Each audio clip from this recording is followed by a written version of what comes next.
सबसे ज्यादा समाजवादियों पर झूठे मुकदमे लगे और ऐसा समय देखा जहां अधिकारियों को लालच दे करके उन पर दबाव बना करके झूठे मुकदमे लगाए गए, झूठी धाराएं लगाई गई और मजबूर किया गया हर तरीके से कि इनके खिलाफ कार्रवाई हो, जिसमें आजम खान साहब भी हैं जिन्हें झूठे मुकदमों में जेल भेजा गया।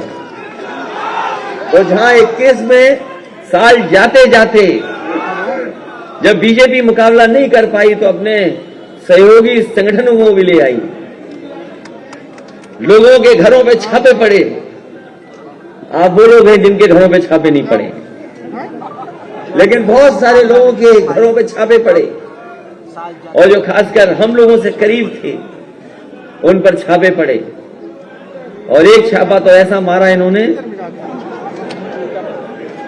एक छापा तो ऐसा पड़ा, पूरे देश के लोग टीवी देख रहे थे कि अब कितनी गड्डियां और निकलेंगी। दीवार से लेकर के, फर्श से लेकर के, बिस्तर से लेकर के, जहां जहां हो सकता है वहां से गड्डियां निकली, नोट निकले। और आपने, हमने, सबने अखबार देखे, टीवी देखा, सोशल मीडिया देखा। तो सोचो भारतीय जनता पार्टी के लोग क्या प्रचार कर रहे थे। भारतीय जनता पार्टी ने कहा कि जिस व्यापारी पर छापा पड़ा है वो समाजवादी इत्र बनाने वाला व्यापारी है, इत्र व्यापारी है। बताओ, पहले दिन यही खबर थी कि नहीं थी? और बीजेपी के नेता चाहे दिल्ली के रहे हों, चाहे लखनऊ के रहे हों, चाहे वो टीवी पे बोलने वाले रहे हों, उन्होंने यही एक बात कही कि जिसके यहाँ ये पैसा निकल रहा है ये कोई और नहीं, ये समाजवादी इत्र बनाने वाला है। जब मैंने पूरी छानबीन की और पूरी जानकारी कर ली और इस बात की जानकारी की कहीं कोई हमारे से संबंध तो नहीं है, कहीं हमारे किसी साथी का कोई संबंध तो नहीं है, जब इस बात से मैं पक्का हो गया तब हम लोगों ने कहा कि ये डिजिटल इंडिया की गड़बड़ी है, ये डिजिटल इंडिया की गड़बड़ी है। इन्हें छापा मारना था किसी और के यहां और इन्होंने छापा मारा अपने, छापा मारना था समाजवादियों के यहां, लेकिन छापा मार दिया अपने साथी के यहां। और कैसे हुआ सोचो डिजिटल इंडिया। और अब देखिए दिल्ली से लेकर के सब लोग कह रहे कि नहीं कह रहे। पहले प्रचार किसने किया ये बताओ कि समाजवादी इत्र वाले के यहां छापा पड़ा है। अगर किसी ने पहले प्रचार किया है तो वो भारतीय जनता पार्टी ने किया है कि जिसके यहां छापा पड़ा इत्र बनाने वाले इत्र व्यापारी के यहां है। हम समाजवादियों ने किसी ने नहीं कहा कि हमारे यहां छापा पड़ा है, हम लोगों ने किसी ने नहीं कहा कि वो समाजवादी इत्र बनाने वाला है। और आज जब उनके स्टेटमेंट सुन रहे हैं, वो जो अपनी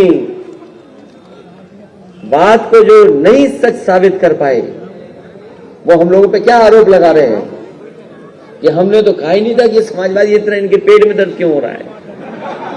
और हम तो उनसे कहते हैं कि आपके पेट में दर्द क्यों हो रहा है जब आपका पहला वाला छापा मारने वाला आपका ही आदमी निकला, जिसके यहां छापा पड़ा पहले उन्हीं का आदमी निकला।